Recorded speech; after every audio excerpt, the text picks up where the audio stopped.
Laisse-moi te dire ce qu'on sait jusqu'à présent. L'attaque est en cours pendant qu'on parle, Larry.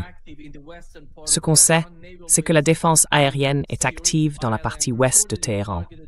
La base navale sur l'île de Sirik aurait été visée par 2 frappes, et une autre a touché près de Minab, cette ville où ses enfants ont été tués, à environ 5 km de là.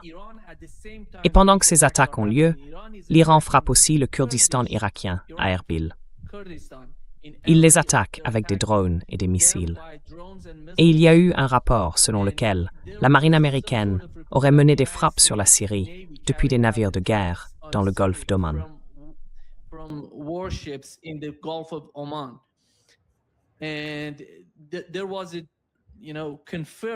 Il y a eu une frappe confirmée sur l'île de Deshm et ils ont essayé de toucher une usine pétrochimique à Assalouieh. Apparemment, le système de défense aérienne l'a intercepté. Il y a eu une sorte d'explosion limitée, mais comme le missile a été touché par la défense aérienne, il n'a rien provoqué de significatif pour l'instant. On signale aussi des explosions à Bandar Kangan. Bandar Kangan est proche d'Assalouieh. Assalouieh et ses zones se trouvent près de Bushehr, là où est la centrale nucléaire.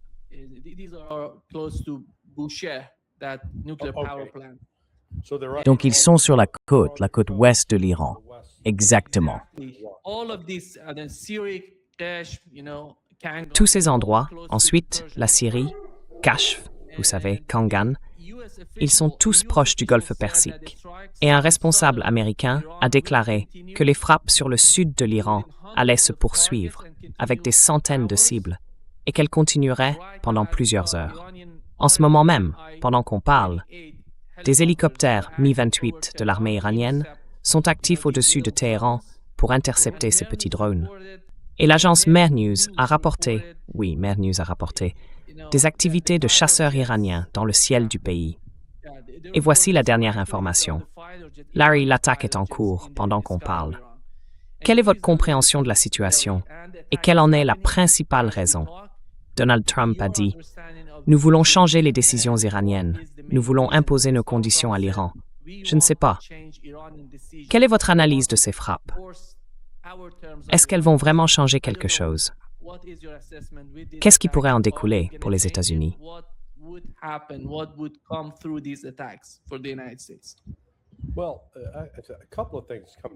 Eh bien, plusieurs choses me viennent à l'esprit. Les attaques que l'Iran a lancées la nuit dernière, en réponse à l'attaque américaine, ont dû causer de sérieux dégâts. Sinon, si les dégâts avaient été légers ou sans importance, je ne pense pas que les États-Unis réagiraient ainsi. D'ailleurs, comme vous l'avez remarqué, les États-Unis ne parlent pas vraiment des dégâts subis. Ils ne les décrivent pas. Donc il y a ça, mais ça rejoint le point que je faisais hier dans d'autres émissions. L'attaque d'hier, combinée à cette fuite dans le New York Times, signée David Sanger, à propos des négociations sur la question nucléaire. Je pense que tout ça, c'était calculé, mis en scène, pour construire un récit, une histoire, qui permette à Trump de se retirer maintenant des pourparlers de paix.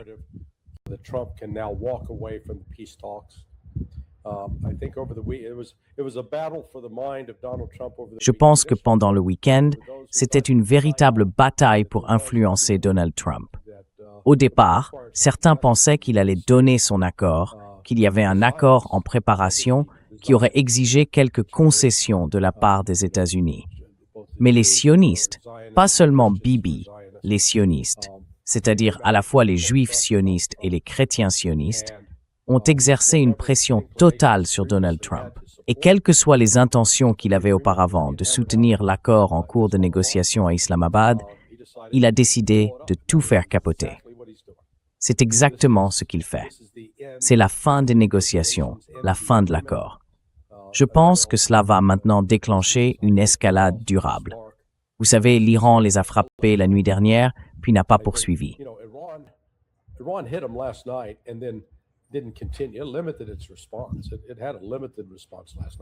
Ils ont limité leur riposte.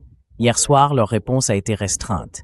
Ils ont seulement visé Bahreïn, le Koweït et la Jordanie, la base aérienne Muwafaq Salti. Mais maintenant, à la lumière de ce que les États-Unis disent publiquement, je veux dire ils le disent ouvertement, oui, on va les frapper fort ce soir. Franchement, j'ai du mal à comprendre ça. Il n'y a aucune justification. Encore une fois, aucune justification pour cette attaque. Donc, c'est la fin du cessez-le-feu. Et on va retourner au combat jusqu'à ce qu'à un moment donné, les États-Unis reviennent supplier le Pakistan ou n'importe qui d'autre de convaincre l'Iran d'accepter un nouveau cessez-le-feu. Et j'espère pour ma part que l'Iran leur dira d'aller se faire voir. And hopefully, from my standpoint, Iran tells them to go fuck off. Yeah. Here is the latest news, Larry. Oui. Voici les dernières nouvelles, Larry. Des missiles anti-navires ont été tirés en direction de navires de guerre américains dans la mer d'Oman. Et selon un rapport de l'agence MER, en Iran, ils ont confirmé avoir intercepté un missile de croisière qui devait frapper les usines pétrochimiques d'Al-Salouya.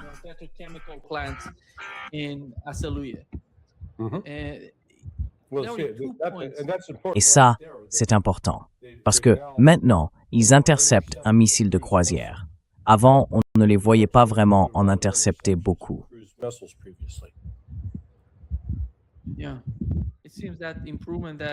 Oui, on dirait que l'amélioration dont il parlait à propos du système de défense aérienne fonctionne. Parce qu'avec toutes les attaques, l'attaque israélienne contre l'Iran et celle des Américains la nuit dernière, aucune n'a vraiment approché les frontières iraniennes. C'est resté loin des frontières. Ils essaient de frapper des cibles à l'intérieur du pays. C'est pour ça qu'on voit la plupart des attaques se produire près du golfe Persique. Et tout près des frontières.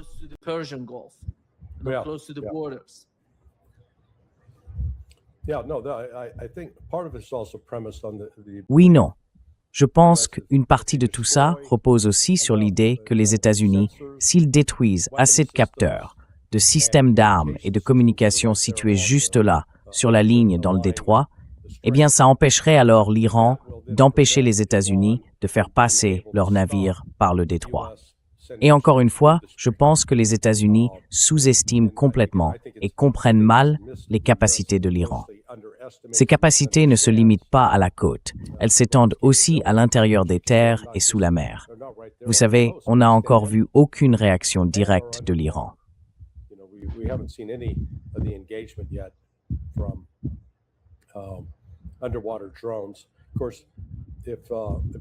Des drones sous-marins. Bien sûr, l'Iran dispose maintenant, paraît-il, de missiles anti-navires chinois qui auraient une portée de plus de 300 km.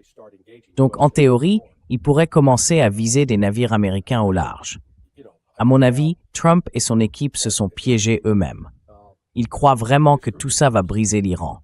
Ils se persuadent que l'armée iranienne est à genoux, que les forces militaires sont vaincues, qu'ils n'ont plus aucune capacité et que l'économie est en ruine. Donc maintenant, c'est à l'Iran de décider. Dernière minute, Larry. Eh bien, Yediot Ahronot, le journal israélien, les médias israéliens, viennent de rapporter qu'il semblerait qu'un navire de guerre américain ait été touché par un missile anti-navire iranien. Selon les médias israéliens, ils auraient frappé le navire américain. Et il y a aussi des informations selon lesquelles, à l'aéroport de Bandar Abbas, près du détroit d'Ormuz, tout près du golfe Persique, l'aéroport aurait également été touché. Tout cela reste à confirmer. Notamment le fait que les Iraniens auraient frappé un navire de guerre américain. Mais c'est ce qu'a rapporté Yediot Ahronot.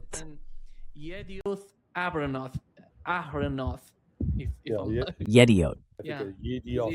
Israélien. Oui, voilà, c'est ça. Je le vois. Ahronot. Oui, je crois que c'est ça, Ahronot. Ahronot, oui, Yediot Ahronot. Ouais. Eh bien, si ça arrive, et tu vois, si ça met le feu au navire, si coule un bateau, bon sang, là, la pression va vraiment monter sur Trump. Parce qu'encore une fois, c'est lui qui a lancé tout ça. Ils ont essayé de faire croire, je pense qu'ils ont carrément menti, que l'Iran avait tiré sur cet hélicoptère Apache. Et ça a servi d'excuse, de prétexte, parce que je l'ai toujours dit, si les États-Unis voulaient vraiment négocier avec l'Iran, s'ils voulaient vraiment régler ça par la voie diplomatique, ils auraient laissé passer. même si l'Iran l'avait fait. Moi, je pense qu'un scénario possible, c'est que le tir de l'hélicoptère ait touché un drone, qu'il ait explosé, et que des éclats de ce drone aient été aspirés dans les moteurs de l'Apache. Et c'est ça qui aurait fait tomber l'hélicoptère.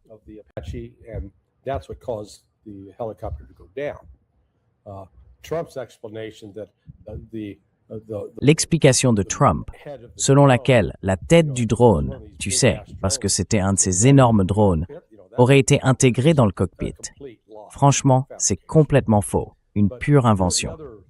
Mais bon, l'autre grande nouvelle aujourd'hui, c'est qu'on a maintenant la confirmation qu'il y a eu des interceptions de missiles de croisière par l'Iran, ce qui ne faisait pas il y a 12 semaines. Donc ça veut dire que peut-être que les États-Unis ont repéré le déploiement de ces nouveaux systèmes, parce que je parierais qu'ils sont soit russes, soit chinois. Et maintenant que l'Iran les a déployés, c'est peut-être ça que les États-Unis essayent de détruire. Sauf qu'à la place, ils perdent leurs propres missiles de croisière. Et ils n'en ont pas tant que ça à perdre.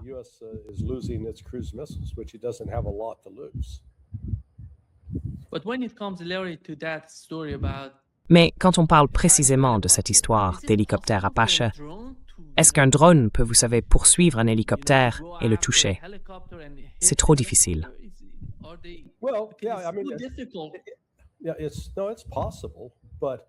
Non, c'est possible.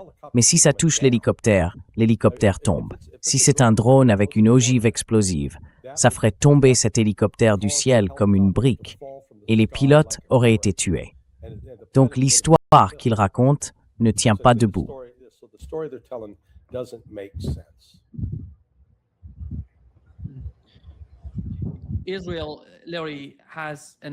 Israël, Larry, a un objectif dans cette guerre. Ils veulent changer l'équation qu'a imposée l'Iran dans la région, celle de l'attaque et de la riposte iranienne à toute agression israélienne contre le Liban. De son côté, Donald Trump parle de la seule raison pour laquelle il essaye de faire ça. Il a dit aujourd'hui qu'il voulait modifier la position iranienne dans les négociations. Mais si ça devait arriver, ça se serait déjà produit pendant la première phase de la guerre.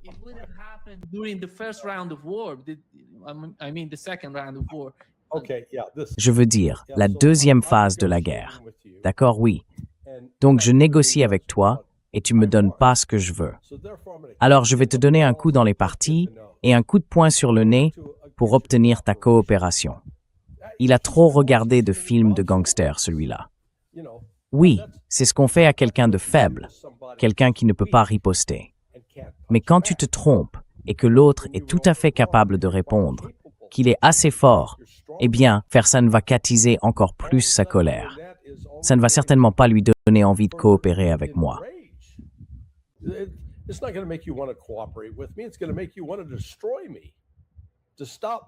Tu vas avoir envie de me détruire, juste pour m'empêcher de te blesser. Tu sais, mon Dieu, c'est... Enfin, je n'arrive pas à dire à quel point je suis écœuré par ce que Donald Trump est devenu.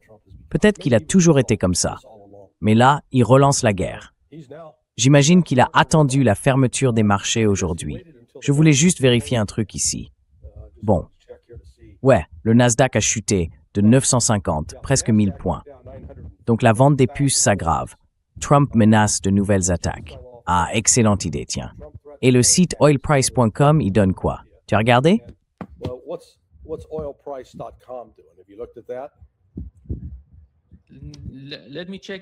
Laissez-moi vérifier. Mais ce que je trouve vraiment incroyable, c'est qu'aujourd'hui, on avait la délégation qatari en Iran, en train de discuter avec les Iraniens, en essayant de faire...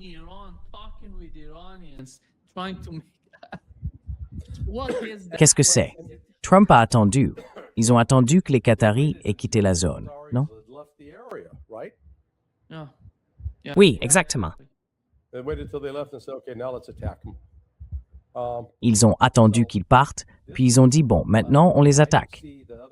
Donc moi, je ne vois pas les autres pays du Golfe, y compris les Émirats arabes unis, se ranger derrière les États-Unis en disant, par Dieu, on va les soutenir. Je pense qu'on s'oriente vers un niveau d'escalade qui va durer encore, disons, 2 ou 3 semaines. Et ensuite, les États-Unis supplieront pour que ça s'arrête, ce qui enverra un nouveau message, celui d'une Amérique affaiblie. Franchement, que Trump fasse ça jette une ombre sur la Coupe du Monde. Et en plus, il y a les célébrations du 4 juillet qui approchent, dans moins de 3 semaines, 3 ou 4 semaines, tout au plus. Oui, à peu près 4 semaines. Et les États-Unis vont se retrouver empêtrés dans une guerre qu'ils auront eux-mêmes choisie. And the United States is going to be embroiled in a war of choice.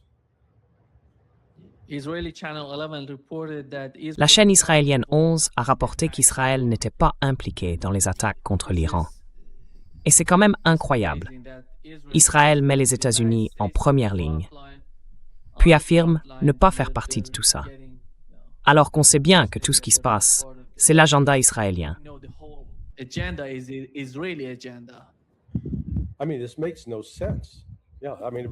Franchement, ça n'a aucun sens. Vraiment.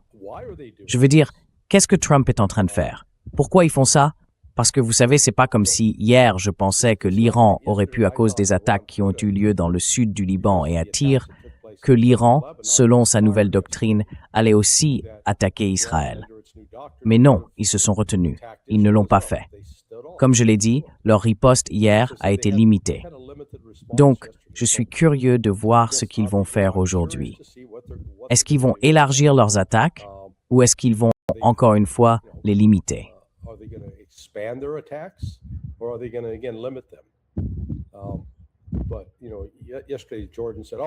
Mais vous savez, hier, la Jordanie a dit « On a abattu 5 missiles sur 5. Aucun n'est passé. » Franchement, j'y crois pas une seconde. Et en fait, peut-être que, comme je l'ai dit, les États-Unis ont causé plus de dégâts hier qu'ils ne veulent bien l'admettre. Et c'est sans doute l'une des raisons de cette frappe. Mais la chose qu'Israël, enfin, que l'Iran a, c'est un soutien en renseignement à la fois de la Chine et de la Russie. Ça inclut la position des navires américains, les attaques en approche, les avions qui tournent ou qui décollent, et je pense qu'ils reçoivent tout ça en temps réel, maintenant.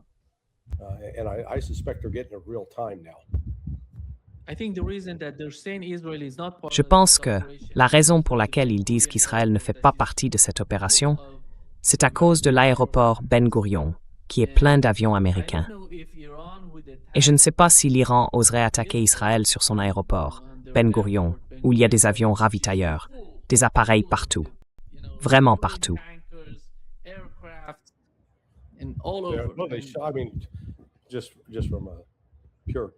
Je veux dire, d'un point de vue purement tactique, oui, ils devraient le faire. Ils devraient tout effacer.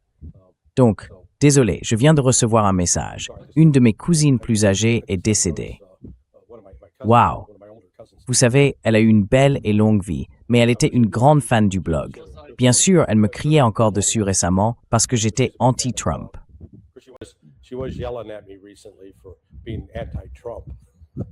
Wow! Maintenant qu'elle est partie, elle découvrira peut-être la vérité. Enfin, désolé.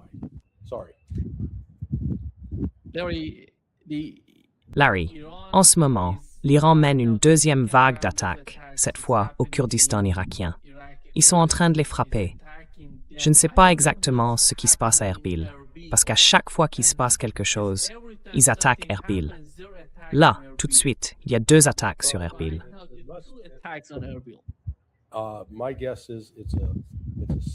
Je pense que c'est une opération de la CIA qui équipe et forme des combattants kurdes irakiens pour qu'ils puissent pénétrer en Iran, prendre du territoire, assassiner des responsables, et ainsi de suite. Et à mon avis, je ne sais pas si l'Iran a obtenu cette information par ses propres services de renseignement ou par les Russes. Mais quelle que soit la source, ils vont clairement agir avant que ça ne se produise. Oui. Ce serait intéressant maintenant de voir comment la Turquie va réagir, compte tenu des dernières menaces venant d'Israël. Vous savez, le fait que Bibi Netanyahou les menaçait aujourd'hui.